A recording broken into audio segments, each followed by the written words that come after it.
Alice and I are always looking to be more healthy, and we were just talking about how fasting is one of the best ways to do that, but it's so hard. But the great thing about Prolon is that's not what you're doing. It's not that you're not eating for 5 days. Instead, you're using their science-backed program to convince your body you're fasting. You guys, this 5-day program really is amazing. It comes beautifully packaged and it does all the thinking for you. Each day is its own box. And by following their program, I know I just feel so much better. And I can't wait to experience Prolong Next Gen and continue to see results. For a limited time, you can be first in line to experience the new Next Gen at special savings. Prolong is offering the Prosecutors listeners 15% off site-wide plus a $40 bonus gift when you subscribe to their 5-day program. Just visit prolonlife.com/prosecutors. That's PROLONLIFE.com/prosecutors to claim your 15% discount and your bonus gift. prolonlife.com/prosecutors. I say, because if I do die, I'm gonna ask the Lord.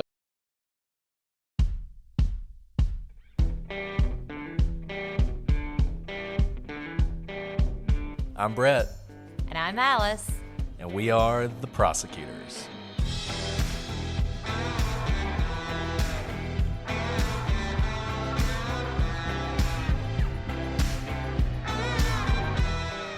Today on the Prosecutors, this is the tale of two brothers and their polarizing experiences in the darkest places of humanity. One is a victim, and one is a perpetrator.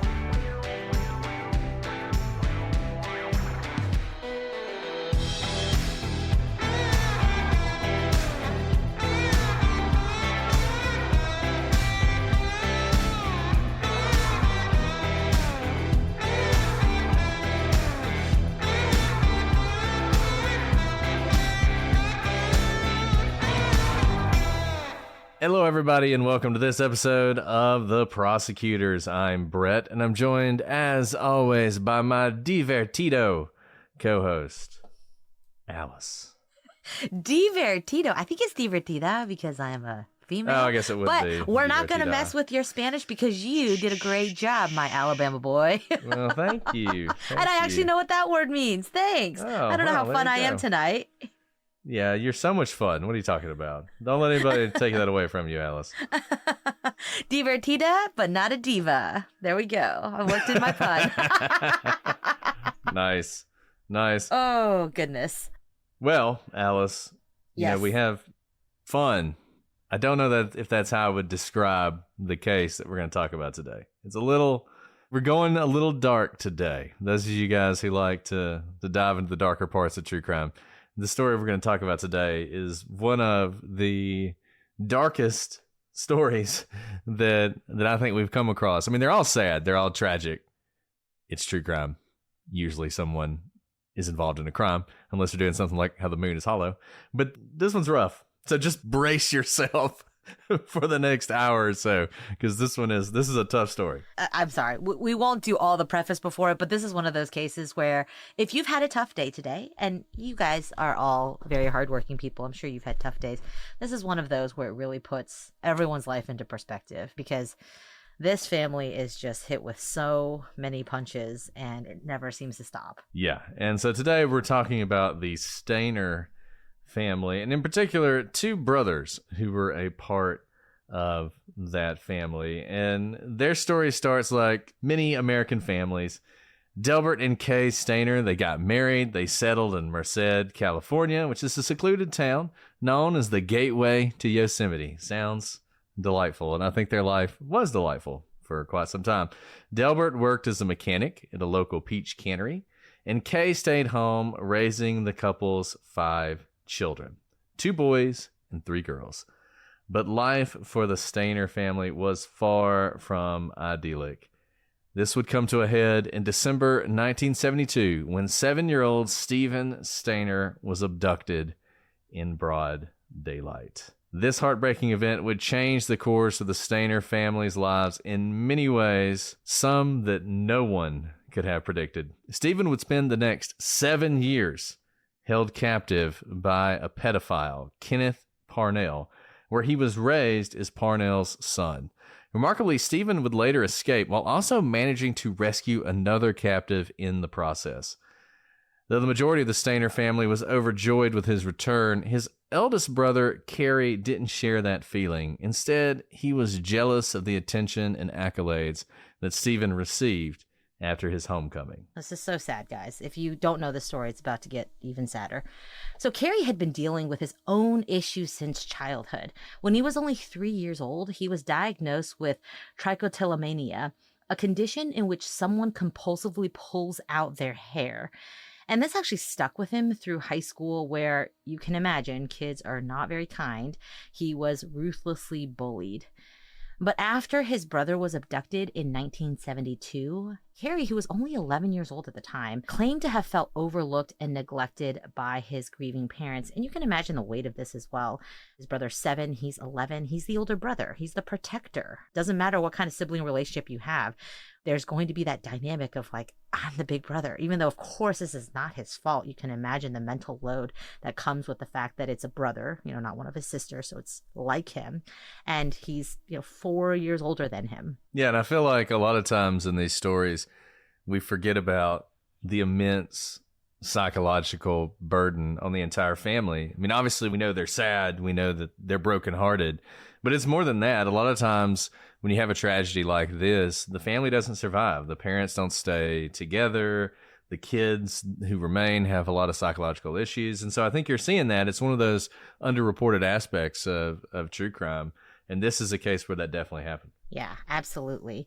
And though Kerry was always exceptionally bright, there were incidents in his younger years that may have foreshadowed what was to come. For example, at one point, Kerry exposed himself to his younger sister's friend while she was visiting the house, and he was generally described as a loner and generally creepy around women. We'll dive more into this as we learn more about Kerry, but this is such an interesting question, right?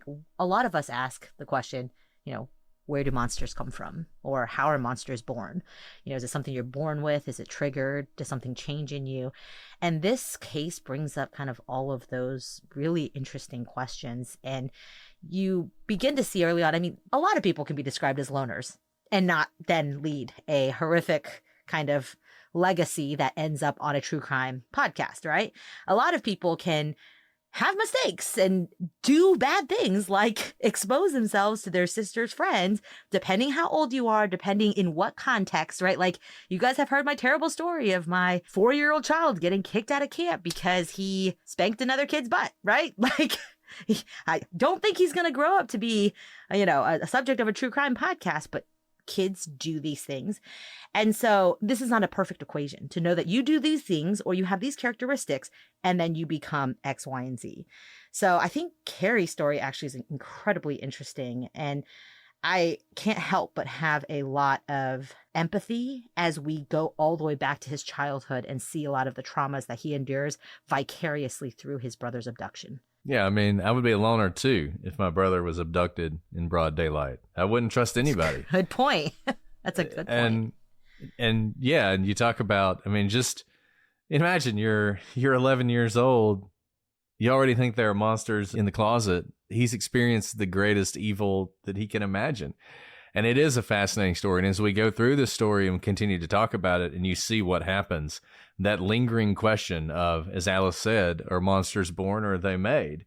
And to what extent do the experiences someone has in childhood fashion them into sort of a tool for evil? And we see this a lot when children are abused. Children who are sexually abused have a much higher rate of being sexual abusers when they're older. And this kind of trauma doesn't go away, particularly when it's not treated. And I think, and I'm not blaming them for this necessarily because I just can't even imagine how you handle this, but the parents are wrapped up in their own grief of losing the one son.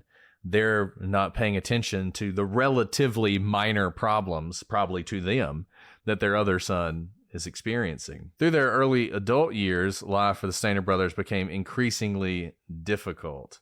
The pair continued to drift farther and farther apart. Stephen eventually dropped out of high school and became a heavy drinker, trying to cope with his past trauma.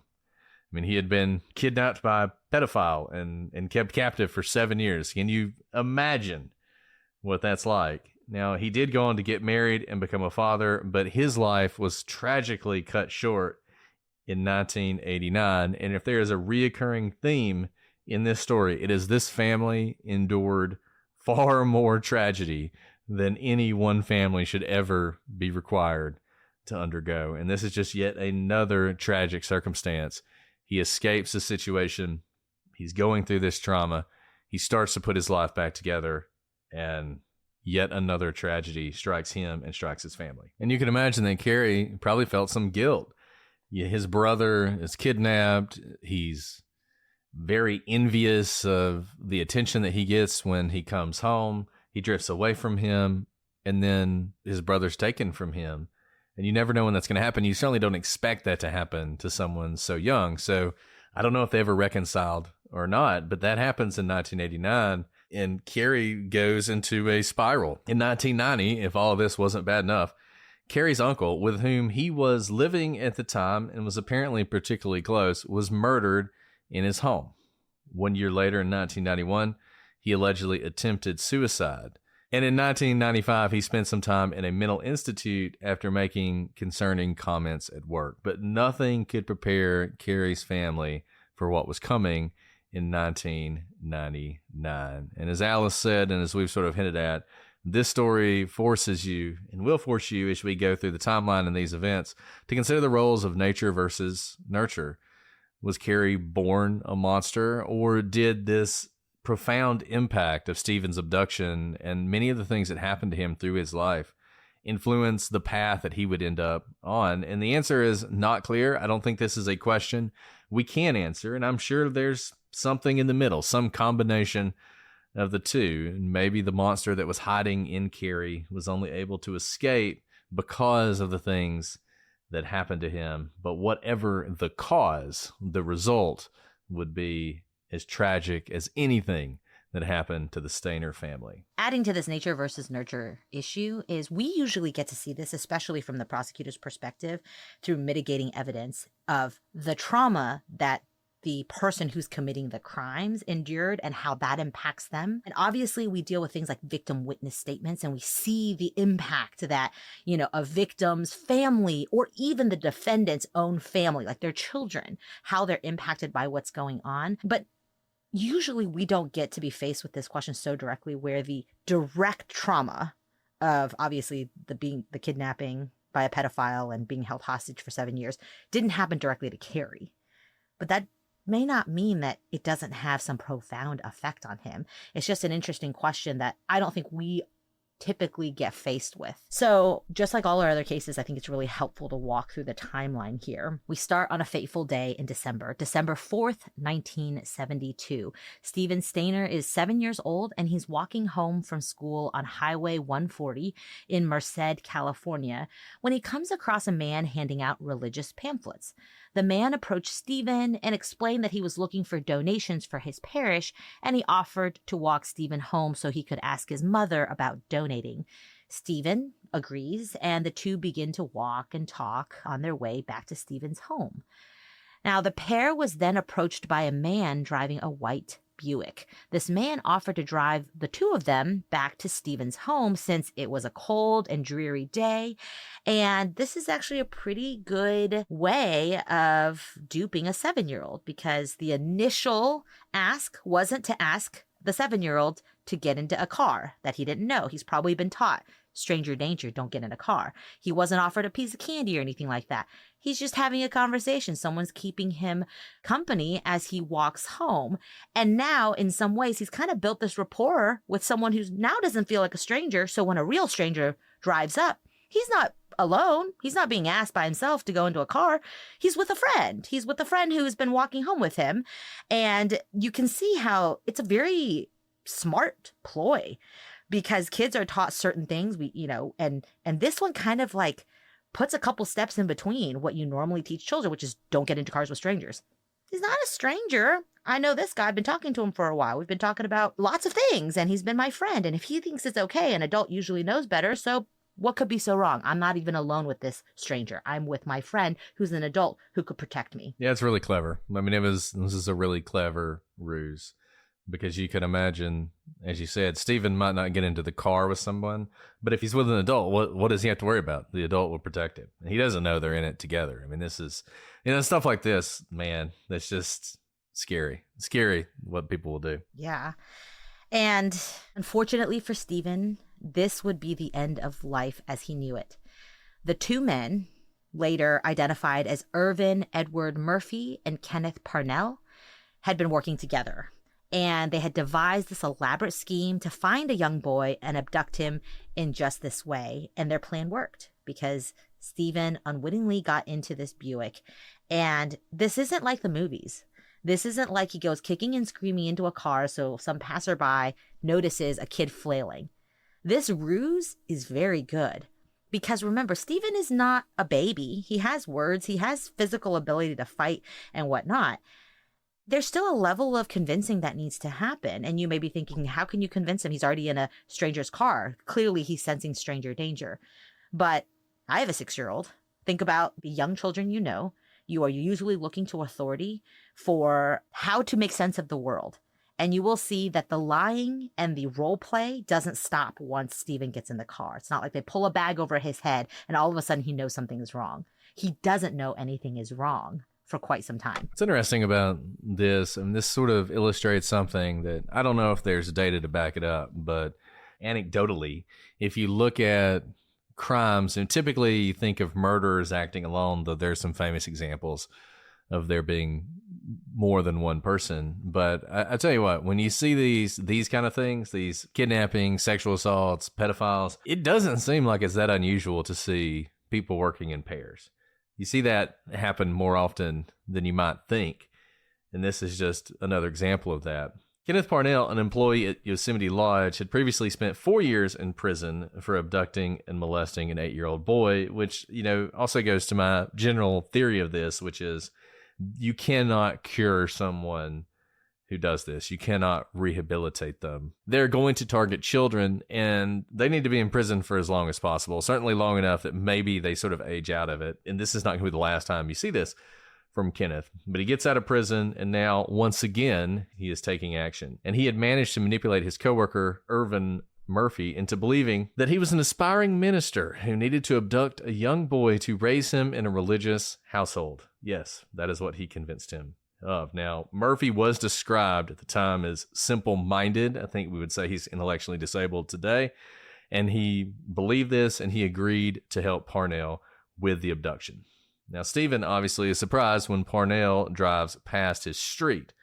Parnell continued on and drove to a payphone where he pretended to call Stephen's parents, and they said Stephen could stay the night. They then drove to Parnell's cabin in Kathy's Valley, 2 hours away. So they're continuing this ruse to sort of keep Stephen pliant and calm, where he's not going to run away, he's not going to fight back. Even if he's not understanding what's going on, he's only 7. So these things that would not make sense to you or to me, to him, make enough sense that he is not going to cause trouble.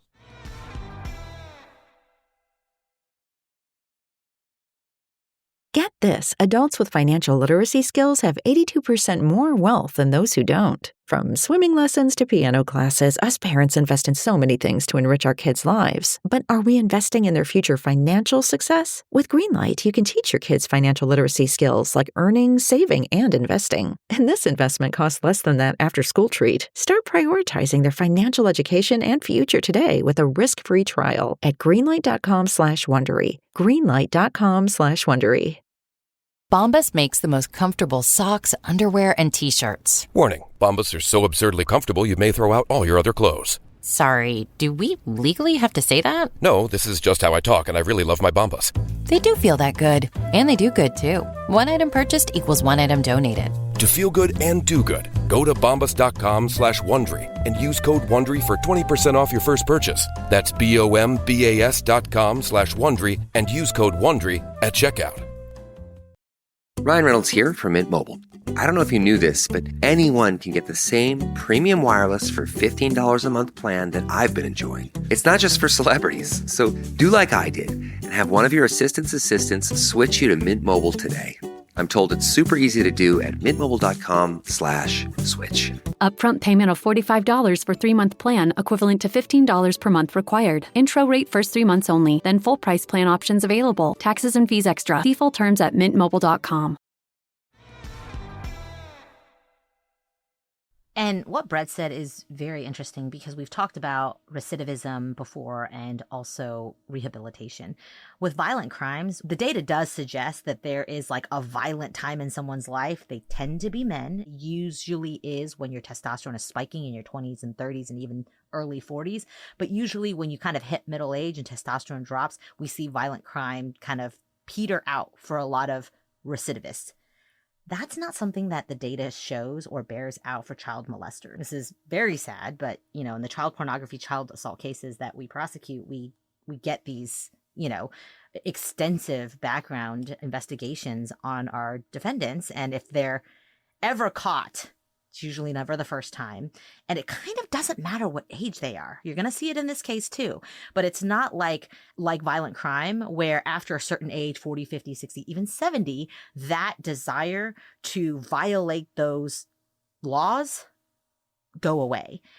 And it's a very interesting question of like, what do you do in that case? Because you almost always know exactly what's going to happen. They will recidivate. They cannot control themselves. And we have child molesters in prison who work with us who tell us the same thing. They're like, I don't want to be here, but if you let me out, I will find a way.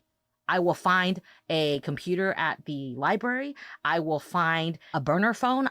I can't control myself. Like, I've had those conversations with criminal defendants who are like, I don't want to tell you these things, but I want you to know, like, you shouldn't let me out because this is what I will do. I can't. There's nothing you can do to keep me from finding what I want to find because of the connectivity of our world.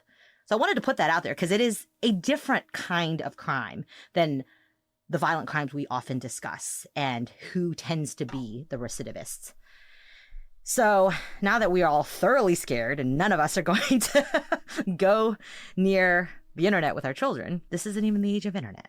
So meanwhile, back at the Stayner home, they're getting really concerned because Stephen has not shown up. He's only 7 years old. Okay, his mom had been late picking him up from school that day. And when she arrived, she found that Stephen had decided to walk home already. And she decided, okay, well, I'll just head back home and I will find him there. But she gets home and Stephen's not there. 2 hours pass and Stephen still has not returned home. And fearing the worst, Dell and Kay contacted the Merced Police Department. So you can see they really jump into action relatively quickly. And the police, recognizing that this is not normal, this is a 7-year-old child, should not have taken him 2 hours to get home. There is no space in between. Mom has already driven from school back home, did not see Stephen. They take action right away and they launched a large-scale search effort to locate Stephen. But unfortunately, no sign of Stephen at all is found. Remember, there was no struggle to get in the car. So there was no like kicking off a shoe or losing a backpack or running or someone noticing something weird, right? This whole abduction is very smart because there was no struggle. And this is really difficult for the police because they're unable to locate any evidence or witnesses to assist in the investigation. So they are just at a dead end, and every minute that ticks by with a child abduction is bad, right? Your chances of finding a child or finding a child alive just drops precipitously, really, with each passing hour. Stephen's disappearance takes a huge toll on the Stayner family, as you can imagine. The parents are devastated. His younger sisters, they're scared, they're confused, they don't understand what's happening. And the eldest of the children, Carrie, who always felt like his little brother's protector, really, when you're the oldest of 5, the protector of all your siblings, even if you pick on them, they're yours to pick on. He is utterly distraught at just 11 years old. Meanwhile, Parnell continues to groom Stephen. It's December 5th. He pretends to call the Stayners again. This time he tells Stephen that his parents no longer want him and could not afford to care for him any longer. And he claimed that he now had legal custody over Stephen. And Stephen would go by Dennis Gregory Parnell from that point forward. That was December 5th. On December 17th, so 12 days later, Parnell began sexually abusing Stephen. All the while, he continued to pretend that he was his legal guardian. The one good thing, I guess, about this is he doesn't murder Stephen. This isn't something where Stephen is murdered within 72 hours, which you see so often in these child abduction cases. But the next few years, Stephen is going to go through a living hell. In fact, from December 1972 to February 1980. So essentially for 7 years and some change. Over the course of that time, Parnell would raise Stephen as his own son, even enrolling him in school and allowing him freedom to come and go out of the home as he pleased, because by this point, he has groomed him and brainwashed him so much that he doesn't know he can run away. In his mind, nobody wants him. He gets him a dog named Queenie, and they move around California, careful never to stay in the same place for too long, lest someone catch on to what's going on in this household. The sexual abuse continues throughout his time with Parnell. So basically, over the course of these 7 years, he is constantly abusing Stephen. So, by 1980, Stephen is now 14 years old, and he's a freshman at Mendocino High School.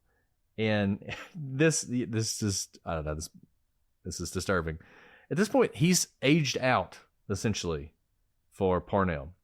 He is older, and it's becoming increasingly clear to Parnell that he's not going to be able to control him forever. And so Parnell begins devising a plan to abduct another young boy. Stephen, at 14, he's just too old for him.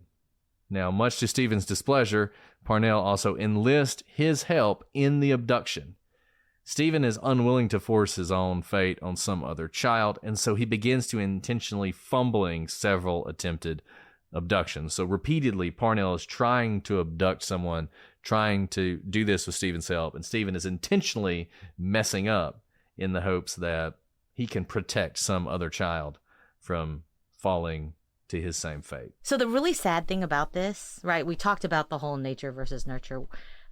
Obviously, we don't know a ton about Stephen because his life, so much of it was in captivity. But this part just like breaks my heart.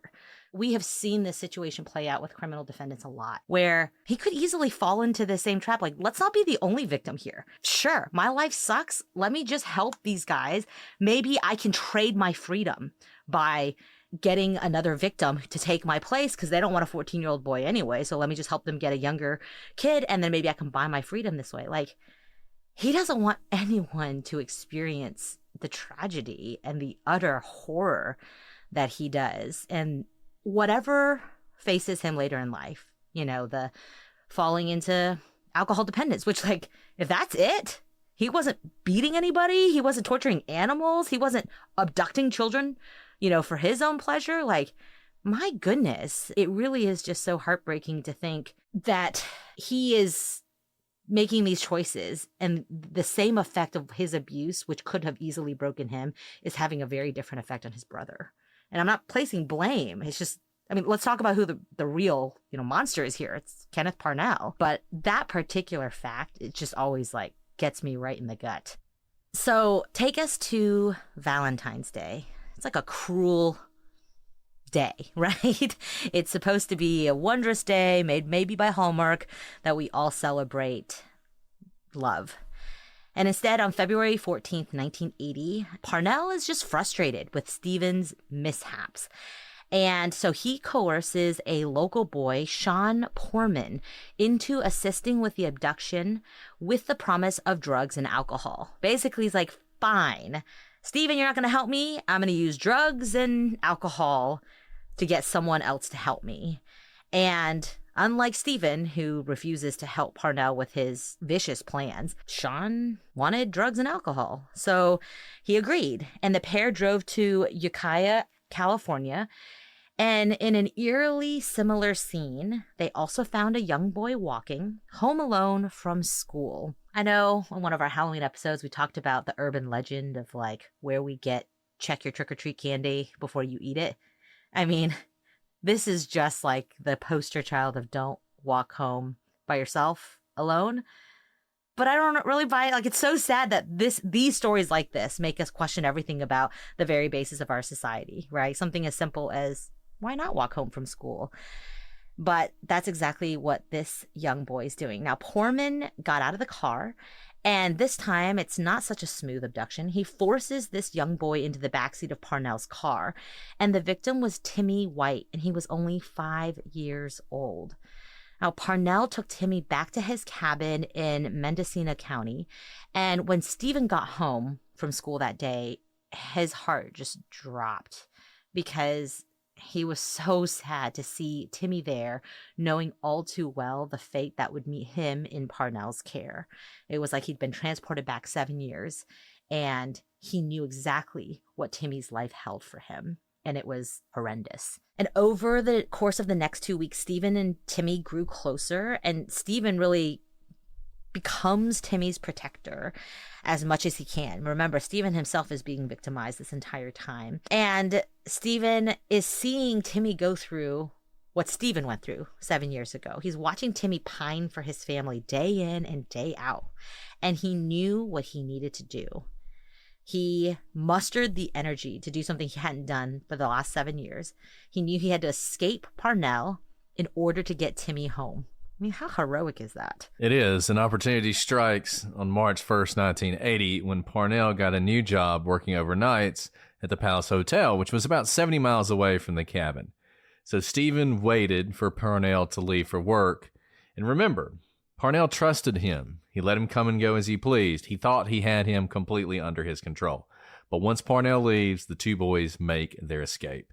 They end up walking about half a mile before being picked up by a stranger. This stranger, not an evil person, who drives them 40 miles back to Ukiah. Now, if I'm the guy picking up the 14-year-old and the 5-year-old, I might ask more questions, but whatever. At this point in the story, I just want to give this guy a pass for actually taking them where he said he was going to take them and dropping them. Just get them home, man. Exactly. The boys were dropped in downtown Ukiah. Apologies if I'm not pronouncing that correctly. I can barely pronounce anything tonight. Where they wandered around for over 4 hours looking for the local police station. Once again, you think somebody would have stopped and helped these people, but when they still couldn't find it, they actually went to Timmy's babysitter's home since he wasn't sure how to get to his own house, which is just, the innocence. But she wasn't home, and so they continued walking, and they finally found the police department. Stephen told Timmy to go inside and tell the officers his name, but he was afraid and refused to leave Stephen's side. And what's really interesting about this is it almost sounds like if Timmy had gone inside, Stephen would have just left and gone back to Parnell's. And I don't know what would have happened if he'd have done that. And that's so sad, right? Because again, we don't know what Stephen was thinking, but this whole thing was for Timmy. It was like this is me projecting, but it's almost like Stephen had lost all hope for his own future. But like Timmy he could save, right? Timmy hasn't had 7 years of this, but you'll find out later, he doesn't even remember his own name, his own real name, right? He has been given a new identity. This is all he's known for 7 years, but something deep inside him is like, I can't let this happen to someone else, even if I'm too far gone. And that's just so devastating. So the boys go into the station together. Timmy identifies himself as Timmy White, but as Al said, Stephen initially struggled to recall his identity, and he said something that would become famous, would actually later become the name of a 2-part movie about his kidnapping. I know my first name is Stephen. So that's on March 1st. And at this point, Stephen's life is going to change radically once again. So I'm so glad that Timmy stuck by him and was too afraid to go into the police station by himself, because it meant Stephen could finally find help as well. The next day, on March 2nd, 1980, both boys are, against all odds, reunited with their families. Stephen's parents are utterly overjoyed by his homecoming. His mom, Kay, said she never lost hope that Stephen would come back. But as you can imagine, Stephen's return to normal life proved to be difficult for him. He faced significant bullying at school regarding the torment he was subjected to during his years of captivity. And this bullying eventually would lead him to drop out of school altogether. Can you imagine for being bullied for something you had zero control over that was utterly a crime, as crimey as it gets? I mean, that's pretty much what bullying is. So I know. Kids can man. be terrible. Yeah. I know. It really is. But you can imagine it's really hard to do reentry into life. He's being bullied. So he does what a lot of people who've had traumatic situations like this happen. He drops out of school. And we know a lot more now about what trauma is like. But at the time, Stephen just wasn't provided with therapy to help him process what he'd gone through. And he didn't really have any coping mechanisms. I think a lot of people kind of thought, oh, well, you're back home. All is good now. No one's abusing you. Slot back into your old life. We now understand that's not how trauma works. Trauma, even though it may not be physical on your body, can leave scars for forever. And it is a wound just like if you were stabbed with a knife or hit with a bullet. And it's something that needs to be addressed, or it can continue to fester and cause more problems. And that's kind of what happened to Stephen. He didn't really have any tools to deal with what he'd endured, and so he started to self-medicate with alcohol. In addition, Stephen explained that he'd spent the past 7 years living life as an only child. I know this may sound weird, but that's kind of a big change. Now he has to come back home to being one of 5 kids. There's constant noise. There's little things like having to share your space. This is no small thing when you compound it with all the other adjustments into the reentry of quote unquote normal life. And, when he was abducted at 7 years old, he remembered that he and his oldest brother, Kerry, were very close.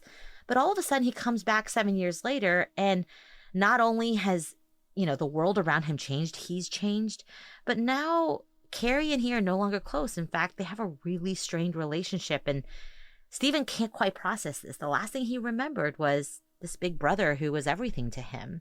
And as previously mentioned, Kerry was reportedly jealous of this newfound attention that Stephen was receiving, and he was less than happy that his brother was back home. But at least justice is going to be done in this case. It's in January 1982, Kenneth Parnell and Irvin Murphy, they've been arrested, and they're found guilty in Stephen's kidnapping. And Parnell, who has a prior conviction, once again, for raping a child, and has kidnapped Stephen and held him captive for 7 years while sexually assaulting him, is sentenced to 20 months. 20 months in jail. He does get an additional 7 years for kidnapping Timmy White. He will serve 5 before he is released. He will serve less time than the amount of time that Stephen was held captive. And I got no explanation for that for you. Look, this is where, we are in the 80s here, but this is where sometimes I find it really difficult to make arguments as a defense counsel, because I know the arguments that likely were made and likely had some sort of staying power. The fact that he was only sentenced to 20 months for Stephen, but 7 years for Timmy, and it was like a couple weeks rather than 7 years. You can imagine the arguments. I hate even articulating these arguments because I so viscerally reject them on a human level. But the argument is, not at all. He came from a family of 5 of people who neglected him, let him walk home. Rather, he found a loving home of people who bathed him, gave him clothes to wear, food to eat. He was registered in school. This is not abuse. He chose to stay. He had a better life. It just stinks that he's now changing his tune and saying it was abuse. But who decides to stay for 7 years? All of a sudden, Timmy comes along. He gets jealous of a new kid. And he's like, forget this. This is the ultimate runaway. I'm going to get you arrested, parents. The only parents I've known to love me. That's probably the argument they made. And it hurts me to my core to think those arguments. They can make whatever argument they want to make, but why did the judge buy that? I agree. I want to explain these things to people because it is hard on paper to understand why. But I just made arguments for you. When you come up with why the judge sentenced him, because I'm going to go on a limb and say 20 months wasn't the max. That's fair. That's fair. No, I'm not excusing the judge, but I have seen judges buy arguments that are in that vein where I'm like, am I in crazy land? This is not even called victim blaming anymore. You're just spinning tales out of nothing. Again, there's no transcript. I don't know what was actually argued, but I've been trying to understand how it could be possible that 2 people abducted in very similar fashions could get such different outcomes when one clearly endured much more abuse over a sustained period of time. And it wasn't until really much later that we began to understand things like Stockholm Syndrome, or the fact that he was 14. He couldn't drive. They didn't have the internet. He couldn't send his family an email. You're making really great. You're doing the best you can. None of these arguments actually are actually convincing. I agree with you. I'm appalled at the sentence is what I'm trying to get across. Yeah. I mean, I don't. I 100% agree with you. I don't want anyone to think these are my arguments. But in trying to understand the justice system, because you're going to see, this is not the last time Parnell is going to strike. We already know it's not the last time he's striking. He's been trying to abduct another kid for a while. And really, he only gets Timmy because Stephen continues to thwart his plans. That's the only reason he didn't do it earlier. To continue explaining the justice system, this is why it's so important to have good people in these positions, because this judge clearly fell down on their job. If this was a plea agreement, he should have rejected it. If there was some limitation on the sentencing, he should have ignored it. This was just sentencing this man to this is inexplicable, and I will chalk it up to just a bad judge. I don't think there's I couldn't really sleep at night if I were a judge like else. that, especially when I know what happens next. Right? Because we've told you this before, that both as the prosecutor, I assume defense counsel think about this as well, but something I'm always thinking about when I'm recommending sentences, especially for repeat offenders, is am I actively putting someone in danger when I recommend that they get out for supervised release or to cut a sentence short? Because sometimes we get that request. They've been a model citizen. They served 80% of their sentence. It's COVID. There's overcrowding, X, Y, and Z. They have diabetes and they need better treatment. We get these motions all the time. And I'm not just thinking about their past crime or whether they have been a good citizen. I'm thinking, is his girlfriend going to die tonight because I recommend that he get out? And then I only have to recommend as the attorney. The judge is the one who does it. And as a judge, if I'm the one who makes this call, and then we'll move on with Parnell's story, and I know what happens next, and the more lives I ruin, it's hard for me to go to sleep at night. And I understand some judges who kind of change the way they sentence over time because they're faced with these situations where they let someone out and something horrific happens. So moving forward, in 1985, 20-year-old, at this point, Stephen, marries 17-year-old Jody Edmondson, and they would go on to welcome 2 children together, Ashley and Stephen Jr. So that's 1985.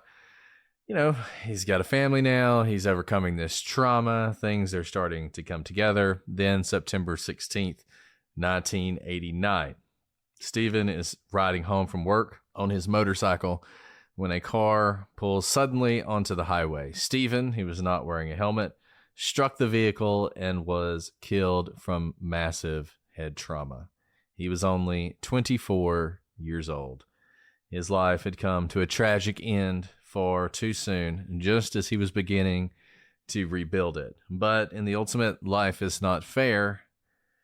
Kenneth Parnell didn't die. He, in fact, went on to live another 20 years or so, and in 2004, he was, everybody prepare for the shock of your lives, arrested yet again for attempting, this time, to buy a child. Oh, he wasn't just taking bread. He was engaging in the economic market. Yes, he actually offered to buy... That was a big eye roll for those of you who can't see me. He offered to buy a 4-year-old for $500.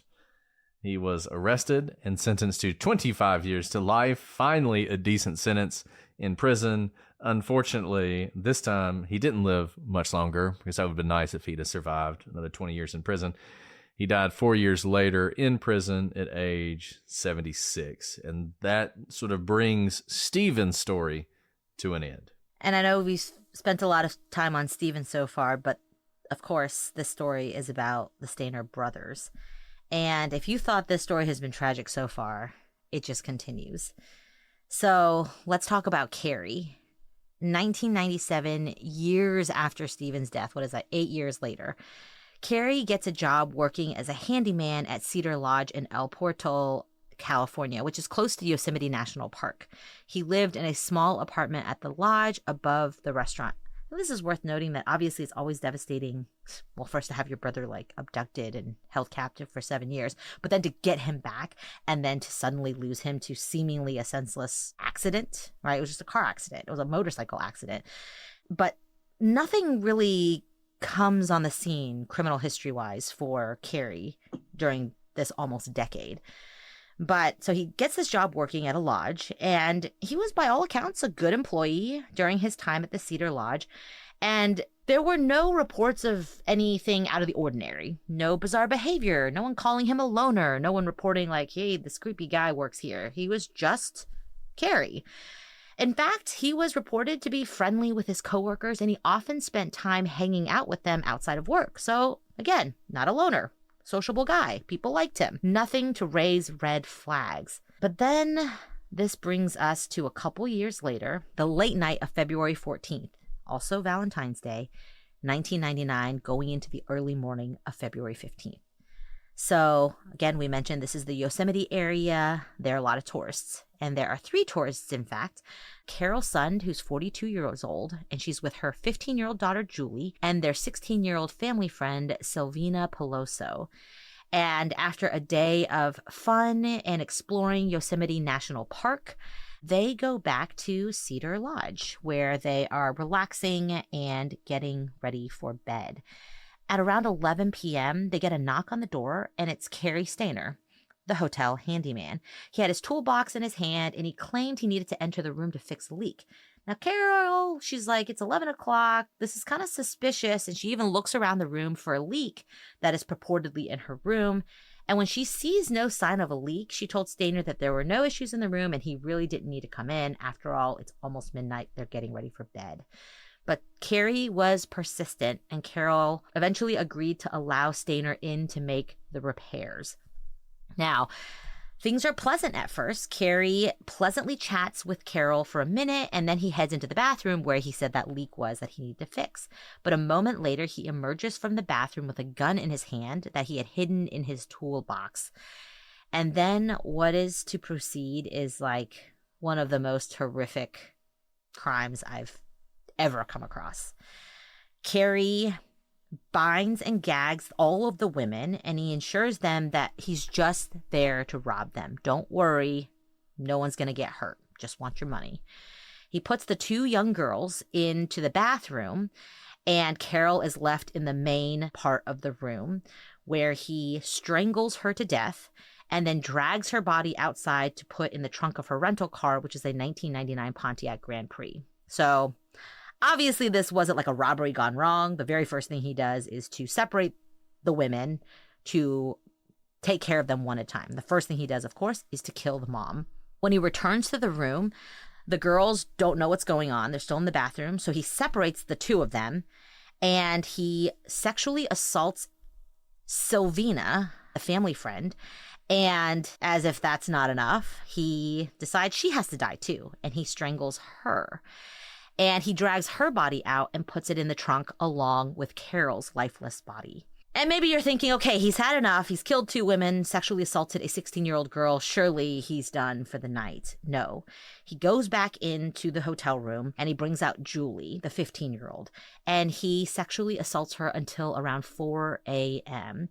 And that's when he forces Julie out of the hotel room and into the front seat of the rental car. At this point, Julie has already endured just unimaginable torture at the hands of Carey, but she has no idea that she is sitting in a car with her mother and friend murdered in the trunk of the car she's sitting in.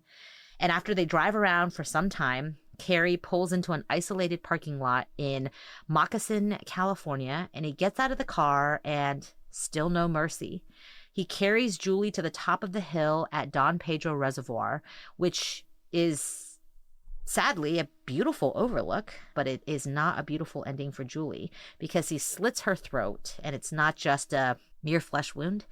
It's such a vicious slit that it nearly decapitates her. And then he leaves her body in the underbrush, and he ditches the car with Carol and Silvina's bodies just a few hundred yards away off of a logging road. I mean, this happens in the course of like 5 hours.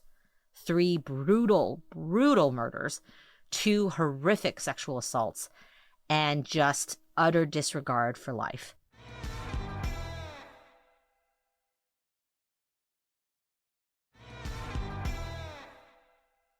So by the next day, the 3 women had been reported missing. And in the weeks that followed, Carey would do several things to try and keep the authorities off his trail. He returned to the dump site of the rental car and set it on fire to try and eliminate evidence. He also left Carol's wallet on the street in Modesto to try and divert attention from himself. By March 19th, the bodies have been found in the trunk of the burnt-out rental car in this remote area in Tulum County, California. The bodies were burned so badly that they had to be identified using dental records. March 25th, which was less than a week later, after receiving an anonymous letter from Carrie detailing where to locate her remains, Julie's body was discovered. And after the discovery of the bodies, Carrie was interviewed by police, but he had no violent history. You know, he had some issues. There was the attempted suicide. He had spent some time in a mental institution, but the authorities didn't think he was a likely suspect. Instead, they focused on other employees who also worked at the Cedar Lodge and people who were suspicious in Modesto because they had found Carol's wallet there. So that bit of misdirection was pretty successful for Carrie. And look, I don't think the police were necessarily wrong. This is a very, very vicious triple murder. It's usually not someone's first rodeo when you do that. And so when you come across someone who's worked at the same lodge for 2 years, has had no reports against him, people vouch for him because he goes drinking with them, he's not ever really created any problems for the past 2 years and really his entire history, you can see why they kind of moved on from him pretty quickly, especially at this point when they have nothing tying him to the crime. So 5 months later, 26-year-old Joey Armstrong arrived home to her cabin after finishing her work shift at the Yosemite Institute. And she was packing her car for a trip she would be taking when Stayner pulled up in his truck outside her home. He started to chat her up, and she immediately gets kind of apprehensive about the situation. But she doesn't have much time to react because Stayner pulled a gun on her and directed Joey inside of her cabin. He then bound and gagged her, and he forced Joey into his truck. He drove off a few minutes later, and Joey was going to fight for her life. So she was able to escape his driving by jumping out of the moving vehicle, and she starts taking off into the woods. But unfortunately for her, Carrie was able to catch her, and when he did, he immediately cut her throat until she was fully decapitated. You can kind of see the MO of what he's been doing. He leaves her body in a drainage ditch nearby with her head 40 feet away. Now, Carrie left the scene in his truck and headed back towards Cedar Lodge, where he worked, but his truck broke down and he flagged down a park ranger to drive home. This is where that kind of serial killer tendencies and characteristics are shown. He's just chased a woman, bound and gagged her, tried to take off with her, probably to sexual assault her and then kill her. She jumps out of the car. He runs after her. This is a lot of physical activity. Finds her. This is a hunt, right? If you're talking about just in cruel, wild senses. Catches her, slits her throat to the point of decapitation, and tosses her body apart from her head. And he gets broken down a couple minutes later and comes in contact with someone who has no idea what just happened in the past hour or so. And that park ranger who found him, he was actually flagged down by Carrie. So Carrie's not even trying to avoid people. Says Carrie was, quote, easygoing, affable, and calm, which is shocking, right? He is not indicating any sort of stress or giving off any vibes that he just brutally murdered a woman. So on July 22nd, 1999, which is the next day, Joey's body is discovered. And there was some evidence left behind at the scene, including tire tracks and a hat. So the police decide they want to speak to Carrie, and they actually track him down in a place I would not have expected, a nudist camp in Wilton, California. Now they're stunned when Carrie essentially just confesses without much effort to Joey's murder and actually confesses to the 3 previous murders we discussed as well. And there has been speculation. Obviously, it's California.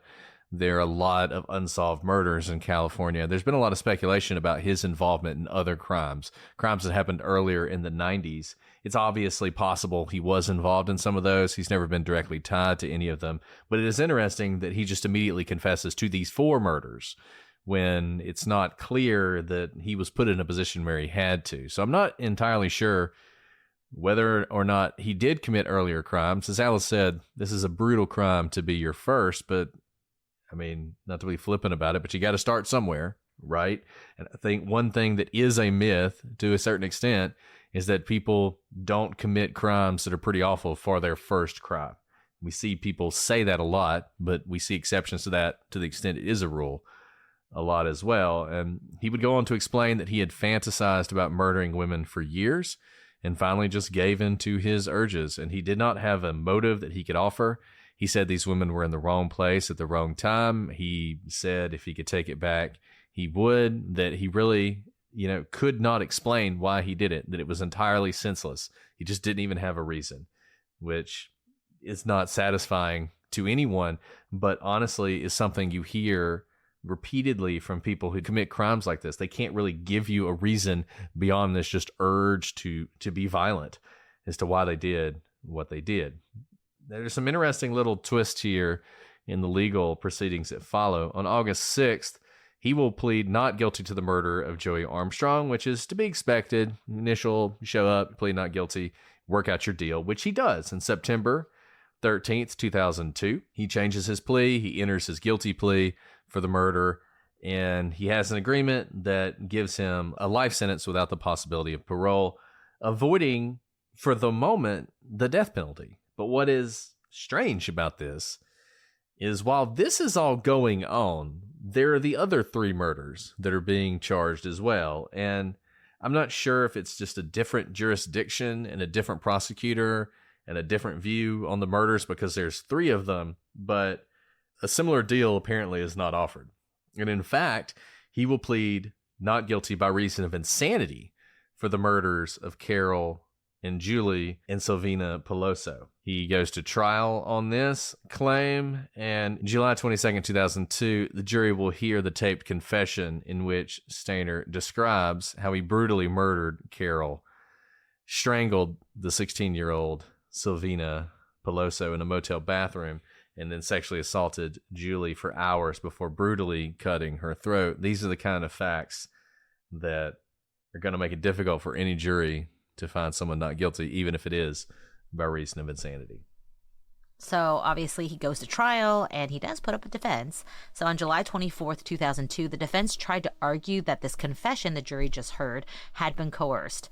But the rebuttal there is that the court also heard a recording in which Carey made a list of demands he wanted before giving the confession. So there's the confession, but then he also gave a list of things he wanted in exchange for the confession. And what he asked for is nothing short of, disturbing. He demanded that his parents be given the reward money, that he be incarcerated at a prison near his parents' home. We'll come back to that. I think that says a lot about kind of his mental space and his family. But then he also asked that he be given a large cachet of child pornography. Now, the prosecution had a really good response to the coercion argument because Carey's demands were not met, but he still confessed, which it made it really difficult for the defense to say that the confession was coerced when, yeah, he did demand a bunch of stuff, but none of it was given to him. So you can't possibly say that he was coerced because despite not meeting those demands, he still confessed. And then a shocker, I think, to no one, he is found guilty of 3 charges of first-degree murder. The jury took about 6 hours over the course of 2 days to reach that conclusion, and he would be sentenced to death for his crimes. Now, he remains on death row at San Quentin, and there hasn't been an execution in California since 2006, so there hasn't been any execution date set, and it is likely that he will die in prison. And that sort of brings his story to an end, but there are a few other things that are worth discussing because this tragedy, we haven't yet fully explored it, which I know is hard to believe, but it's true. We talked about the sexual abuse that Stephen suffered. Apparently, at least according to some reports, that is not the only sexual abuse that was ongoing in the Stayner household.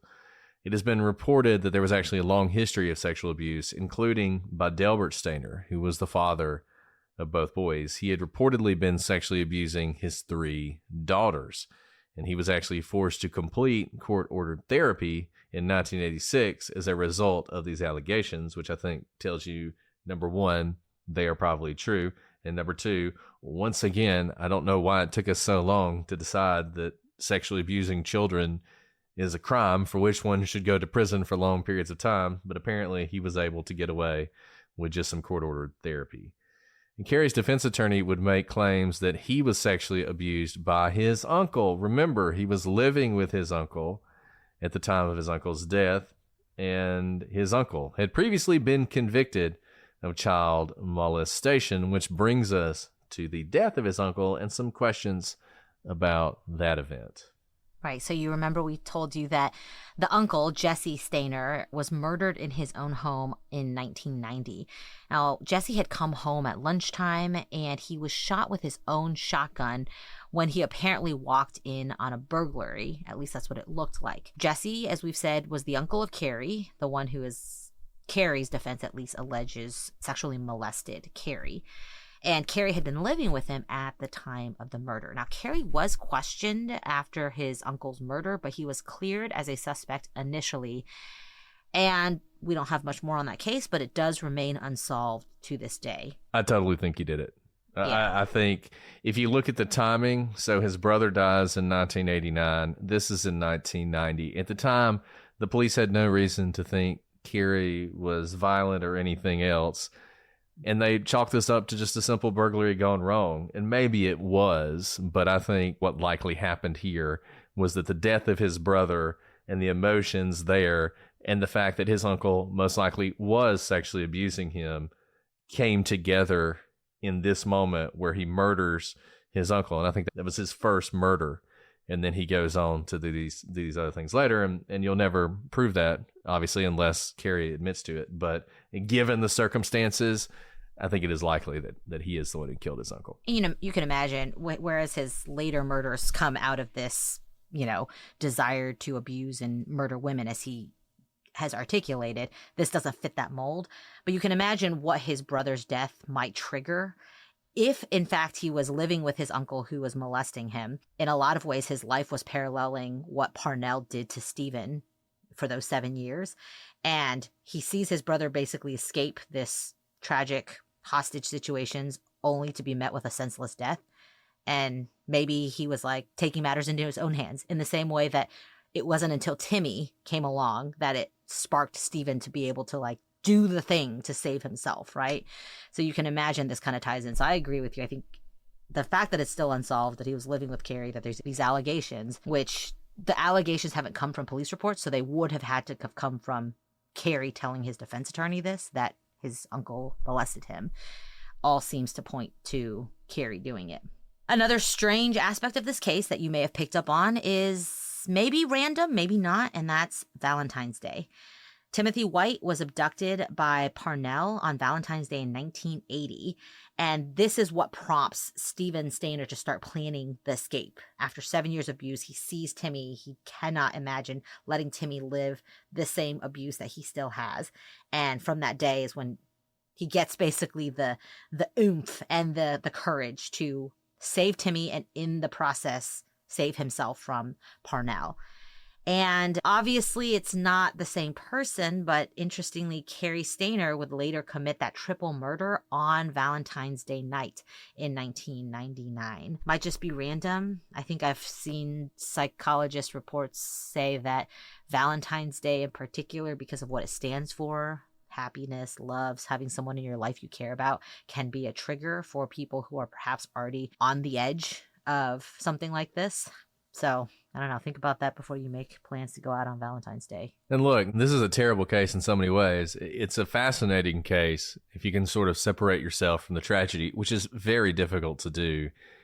From the perspective of the psychology of this, of exactly what was going on, the triggers for Carrie, if you're someone who's interested in what creates a serial killer, this case, I think, it's not a rabbit hole. It's like a black hole you can get sucked into. I can imagine there have been a lot of studies. This seems like the kind of case that if you're in a criminology class or like a criminal psychology class would be half the class. You could talk about the ins and outs of this case. Absolute tragedy. Incredible that all this could happen to one family. It's the kind of story that doesn't even seem real. It doesn't seem possible, and yet you have this happening. And I can only hope that the rest of the Stayner family has managed to escape the gravity of this. These events are things that they don't stop with the initial victims. They spiral out, and they can spiral out for generations.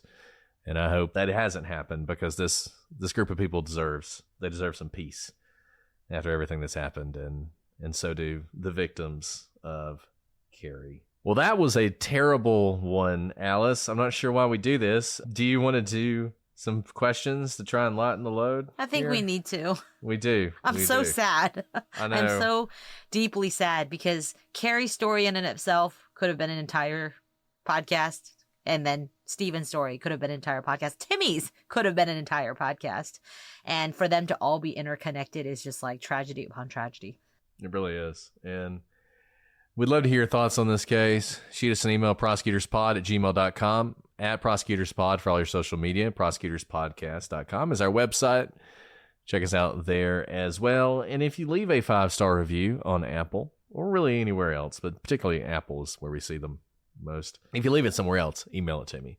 And you leave a question, we will answer it. And, you know, some of your questions, I'm not really sure what you guys are thinking, but we made this deal, so we have to honor it. We have to honor. We got to answer these questions. Guys, this is wide open. This one, Alice, is all on you. Oh, no. I'm not sure afraid. if you... I think you brought this up at some point, actually. So you're saying I brought this on myself? You did. I think this is related to something your mother once said. Oh, okay. This is from Nick Party of 6. And they say, Alice, can you please tell us how you say tramp stamp in Chinese?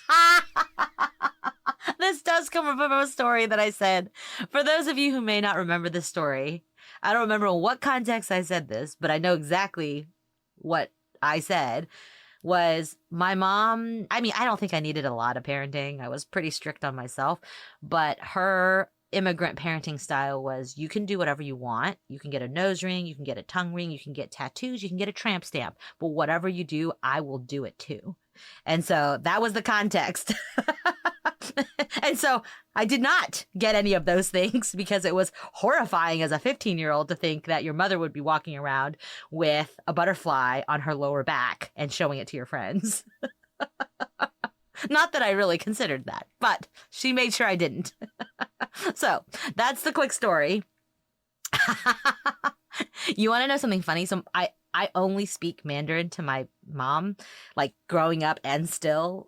Sometimes when I'm like, you know, in public, I might say it in English so people don't think we're like, you know, plotting some terrorist takeover. But I remember that specific story because we were speaking in all Mandarin, and she literally broke out the English words tramp stamp. And I lost it because I did not know my mother knew the English words tramp stamp when she doesn't even know how to say, like, where is the bathroom in English, but she knew tramp stamp. And I lost it. And that's why that part of the story is not hyperbole at all. So I don't know how to say tramp stamp in Mandarin because my mother really whipped out the English words on that one. And I should ask her. I'm going to ask her that tonight, and I'll let you know next time. Next time you talk to your mom, find out tramp stamp in Chinese and Mandarin, and you can come back and share that. Next time. Sorry, Party of 6. I will answer that question next time because now I kind of want to know. Okay. Keeping with the very serious questions, this is from Kepi. That was a helpful question, by the way. Yes. This is making me feel much better. Kepi would like to know, would you rather have to fight an alien or a demon?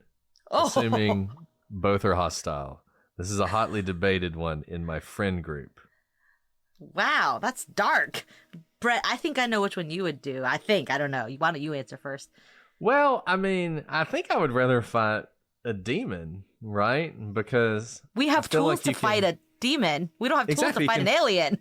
Exactly. You can fight a demon. Listen to Exorcist Files, y'all. Exactly. But if it's an alien, I mean, you know, there's all sorts of problems there. He may not comply with gravity. Who knows if it's like the Catholic Church who has authority to exorcise aliens, but like, you know, we learned from Roland Doe. Great episode if you want to go listen to it from our first year Halloween episode. We've have experience and documented experience of ways to fight demons, but aliens, I don't know. I don't know how to go about it. And like, you know, you're like punching the alien. What if its skin is like poisonous? I don't know. I think I'm definitely, as much as I'm going with demon. Like, yeah. I fear no demon. We can defeat the demons. No demon. I don't know about the aliens. I'll just call Ryan Buffet and ask him to bring his priest along from Exorcist Files. Exactly. There you go. So, yeah. Demon all the way. Demon all the way. All right, guys. Well, hopefully that lightened the mood a little bit on this one. Send us the cases you want to cover. A lot of the cases we've been covering lately are requests that you guys have made. They might have been requests that were made years ago because it takes us a long time to get through them and to them. But hopefully you enjoyed this one. And look, this is true crime. True crime is dark. It's true crime. And we chose to do this for some reason, and we enjoy doing this for some reason. Sometimes I question our judgment when we do cases like this today, but I do hope, as weird as it is to say, that you enjoyed this one today and keep your request coming. And we'll be back next week with a new case, though we're getting really close to Halloween. But until then, I'm Brett. And I'm Alice. And we are the Prosecutors.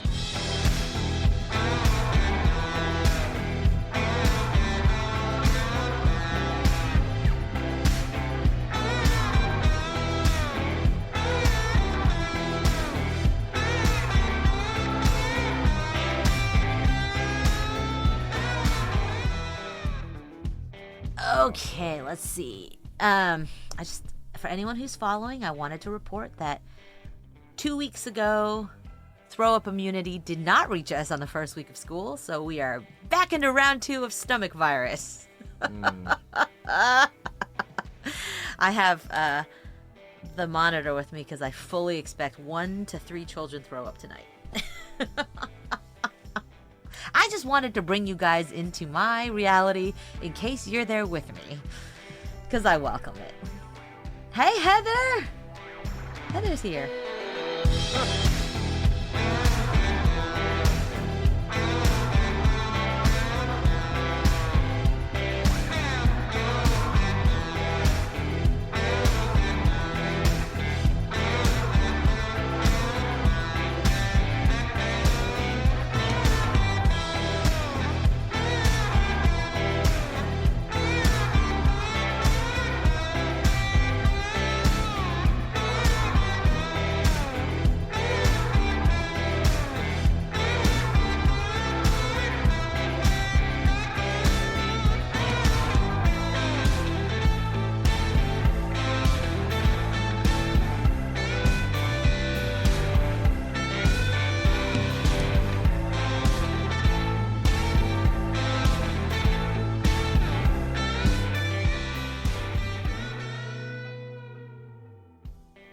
We lost Alice again.